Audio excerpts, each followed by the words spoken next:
So, internet world, I figured out how to get teenagers to get up at 4:45 in the morning and drive up on top of the mountain to take photos.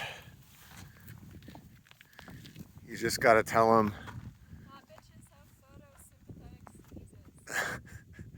photosympathetic sneezes. You just gotta tell them that it's for Instagram, and then they'll be all over it. It's totally worth it though.